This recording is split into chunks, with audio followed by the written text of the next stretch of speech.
ಮಕ್ಕಳೇ, ಇವತ್ತು ಸರ್ಕಾರಿ ಹಿರಿಯ ಪ್ರಾಥಮಿಕ ಶಾಲೆ ಹೊನ್ನಾವರ ನಂಬರ್ 2 ಈ ಶಾಲೆಯ eco club Sharavati eco club ಹೇಳ್ತಕ್ಕಂಥದ್ದು. ಶರಾವತಿ ನಮ್ಮ ಜೀವನಾಡಿ. ಈ ಜೀವನಾಡಿ ಬಗ್ಗೆ ನಾವು ನಮ್ಮ ಮಕ್ಕಳಿಗೆ ಒಂದಿಷ್ಟು ಜಾಗೃತಿಗಳನ್ನು ಮೂಡಿಸಬೇಕಾಗಿದೆ.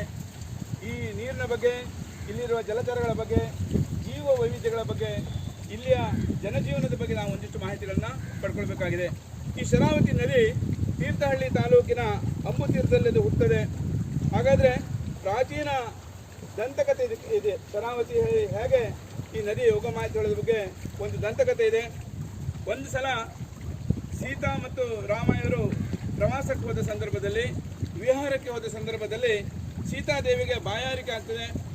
ಆಗ ರಾಮ ದೇವರು ತನ್ನ ಬಾಣವನ್ನು ನೆಲಕ್ಕೆ ಹಾರಿಸಿದ ಸಂದರ್ಭದಲ್ಲಿ ಬಾಣ ಭೂಮಿಗೆ ಅಪ್ಪಳಿಸಿ ನೀರು ಸುರಿಯಿತು ಹೇಳ್ತಕ್ಕಂಥ ಒಂದು ಘಟನೆ ಇದೆ.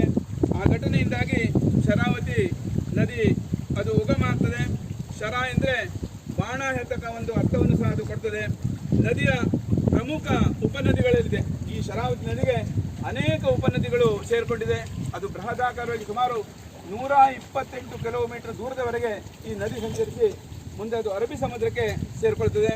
ಇಲ್ಲಿ ನಂದಿಹೊಳೆ, ಹರಿದ್ರಾವತಿ, ಮಾವಿನಹೊಳೆ, ಹಿಲ್ಕುಂಜಿ, ಎಣ್ಣೆಹೊಳೆ, ಹರ್ಲಿಹೊಳೆ, ನಾಗಡಿಹೊಳೆ ಈ ಎಲ್ಲ ಹೊಳೆಗಳು ಶರಾವತಿ ನದಿಯ ಉಪನದಿಗಳಾಗಿದೆ. ಇಲ್ಲಿ ಈ ಜೋಗದಲ್ಲಿ ಸುಮಾರು 900 ಅಡಿ ಅದು ಧುಮುಕಿ ಜೋಗದಲ್ಲಿ ಜಲಪಾತವನ್ನು ಅದು ಸೃಷ್ಟಿ ಮಾಡ್ತದೆ. ಈ ಜಲಪಾತ ಜಗತ್ತಿನ ಅದ್ಭುತ ಜಲಪಾತಗಳಲ್ಲಿ ಒಂದು. ಜಗತ್ ಪ್ರಸಿದ್ಧವಾದ ಜೋಗ ಜಲಪಾತ ಈ ಶರಾವತಿ ನದಿಯ ಇಂದ ಹುಟ್ಕೊಂಡಂಥ ಒಂದು ಪ್ರದೇಶ ಆಗಿದೆ. ಹಾಗಾದರೆ ಇಲ್ಲಿ ಹಲವಾರು ಜೀವ ವೈವಿಧ್ಯಗಳಿದೆ. ಒಂದು ಅಂದಾಜಿನ ಪ್ರಕಾರ ಶರಾವತಿ ನದಿಯಲ್ಲಿ ಇರ್ತಕ್ಕಂಥ ಜೀವ ವೈವಿಧ್ಯಗಳು ಮತ್ತೆ ಯಾವುದೇ ನದಿಯಲ್ಲಿ ಇಲ್ಲ ಹೇಳ್ತಕ್ಕಂಥದ್ದು ಅನೇಕ ವಿಜ್ಞಾನಿಗಳು ಸಾದರಪಡಿಸಿದ್ದಾರೆ. ಇಲ್ಲಿ ನಮ್ಮ ಜನಾರ್ದನ್ ತಾಂಡೇಲ್ರವರಿದ್ದಾರೆ. ಇವರು ಸುಮಾರು 40 ವರ್ಷಗಳಿಂದ ಈ ಕಸಬನ್ನು ಮೀನುಗಾರಿಕೆಯನ್ನು ಮಾಡಿಕೊಂಡು ಬಂದಂಥವ್ರು. ಬಹುಶಃ ಅವರಿಗೆ ಈ ನದಿಯೇ ಅವರ ಎಲ್ಲ ಜೀವನಕ್ಕೆ ಆಧಾರವಾದಂಥದ್ದು. ಈ ನದಿ ತೀರದಲ್ಲಿರ್ತಕ್ಕಂಥ ನದಿಯಲ್ಲಿರ್ತಕ್ಕಂಥ ಅನೇಕ ಮೀನುಗಳು, ಬೇರೆ ಬೇರೆ ಜಾತಿಯ ಮೀನುಗಳನ್ನು ಹಿಡಿದು ಅವರು ಮಾರಾಟ ಮಾಡಿ ಅವರ ಬದುಕನ್ನು ಕಟ್ಕೊಂಡಂಥವ್ರು. ಅವರು ಈ ನದಿಯ ಬಗ್ಗೆ, ನದಿಯನ್ನು ಉಳಿಸಿಕೊಳ್ಳುವ ಬಗ್ಗೆ, ಈ ನದಿ ನಮಗೆ ಹೇಗೆ ಒಂದು ಜೀವ ನದಿ ಆಗಿದೆ, ನಮ್ಮ ಜೀವನದ ಉಸಿರಾಗಿದೆ ಹೇಳೋದ್ರ ಬಗ್ಗೆ ಒಂದಿಷ್ಟು ಮಾಹಿತಿ ಇರಬೇಕಾಗಿ ಅವರು ನಾನು ವಿನಂತಿ ಮಾಡ್ಕೊಳ್ತೇನೆ. ಸರ್, ಕಳೆದ 40 ವರ್ಷಗಳಿಂದ ಈ ಕೆಲಸ ಮಾಡ್ತಾ ಬಂದಿದ್ರಿ. ಹಾಗಾದರೆ ಈ ಒಂದು ನದಿಯಲ್ಲಿ ನಿಮ್ಮ ಬದುಕನ್ನು ಕಟ್ಟಿಕೊಳ್ಳಿಕ್ಕೆ ನಿಮಗೆ ಹೇಗೆ ಇನ್ನು ಶರಾವತಿ ನದಿ ನಿಮ್ಮ ದಾರಿಗೆ ಬಂತು, ನಿಮ್ಮ ಬದುಕಿಗೆ ಬಂತು ಹೇಳೋದ್ರ ಬಗ್ಗೆ ಸ್ವಲ್ಪ ನಮ್ಮ ಮಕ್ಕಳಿಗೆ ಮಾಹಿತಿಯನ್ನು ನೀಡಬೇಕು. ಶರಾವತಿ ನದಿ ಅಂದರೆ ಒಂದು ದೊಡ್ಡ ನದಿ. ಯಾಕಂದರೆ ನಾವು ಅದರಲ್ಲಿ ಕಸಬನ್ನು ಮಾಡ್ತಾ ಇದ್ದೇವೆ, ಮೀನುಗಾರಿಕೆಯನ್ನು ಮಾಡ್ತಾ ಇದ್ದೀರಿ. ಮಾಡ್ತಾ ಇದ್ದೇವೆ. ಅದರಲ್ಲಿ ತುಂಬ ಹಲವಾರು ಮೀನುಗಳು ಇದ್ದಾವೆ. ಅದರಲ್ಲಿ ಒಂದಿಷ್ಟು ನಾವು ಹಿಡಿದು ಮಾರ್ಕೆಟಿಗೆ ಹೋಗಿ ಅದನ್ನು ಸೇಲ್ ಮಾಡಿಕೊಂಡು ಜೀವನ ಮಾಡಿಕೊಂಡು ಇದ್ದೇವೆ. ಇವಾಗಲೂ ನಾವು ಗಾಳದಿಂದಲೇ ಅದನ್ನು ಹಿಡಿತಾ ಇದ್ದೇವೆ. ಗಾಳ ಹಾಕಿ ಮೀನುಗಳನ್ನು ಹಿಡಿಯೋದು. ಹೌದು, ಬಲೆ ಇಲ್ಲ, ಎಂಥದಿಲ್ಲ. ಸುಮಾರು 40 ವರ್ಷಗಳಿಂದ ನೀವು ಇದೇ ಕೆಲಸ ಮಾಡ್ತಾ ಇದ್ದೀರಿ. ಹೌದು. ಸರಿ ಸರಿ. ಹಾಗಾದ್ರೆ ನಿಮಗೆ ಗಾಳದಲ್ಲಿ ಯಾವ್ಯಾವ ಮೀನುಗಳು ಸಿಗ್ತವೆ? ಏರಿ ಮೀನು. ಏರಿ ಬಹಳ ಬೆಲೆ ಬಾಳುವಂತ ಮೀನು ಇದು. ಹೌದು.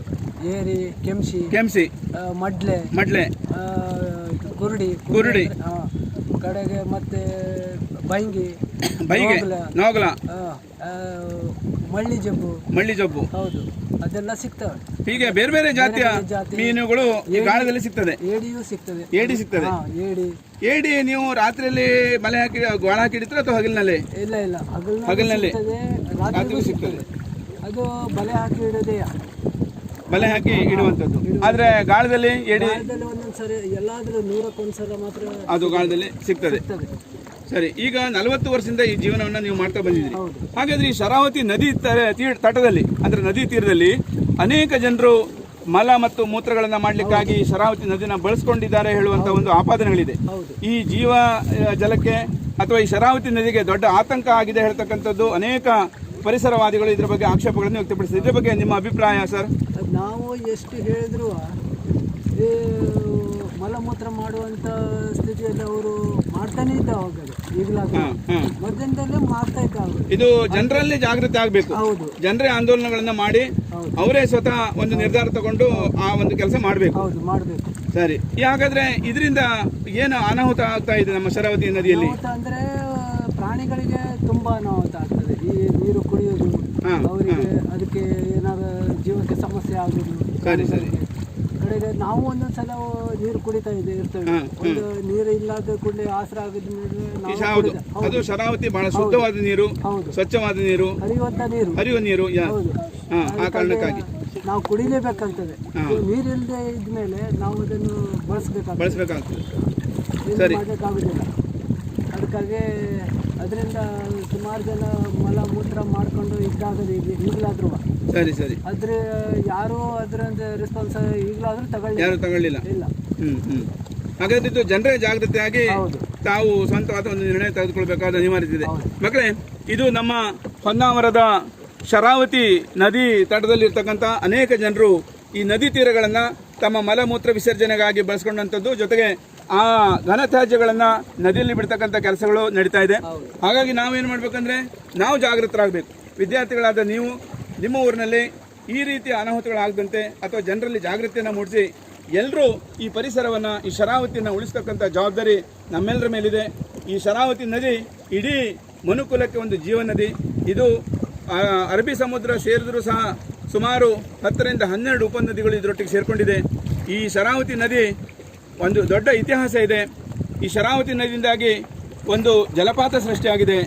ಜೊತೆಗೆ ವಿದ್ಯುತ್ ಆಗಾರವನ್ನು ಈ ಒಂದು ಶರಾವತಿ ನದಿಯಿಂದ ಸುಮಾರು 2000 ಮೆಗಾವ್ಯಾಟ್ ವಿದ್ಯುತ್ಗಳನ್ನು ಪಡಿತಕ್ಕಂಥ ವ್ಯವಸ್ಥೆಗಳಿದೆ. ಹಾಗಾಗಿ ಶರಾವತಿಯನ್ನು ಉಳಿಸುವುದು, ಬೆಳೆಸುವಂಥದ್ದು ಇಲ್ಲಿಯ ನಾಗರಿಕರ, ಇಲ್ಲಿಯ ವಿದ್ಯಾರ್ಥಿಗಳ ಪ್ರಮುಖ ಜವಾಬ್ದಾರಿಗಳಲ್ಲಿ ಒಂದು ಅಂತ ಈ ಸಂದರ್ಭದಲ್ಲಿ ಹೇಳಲಿಕ್ಕೆ ನಾನು ಬಯಸ್ತೇನೆ.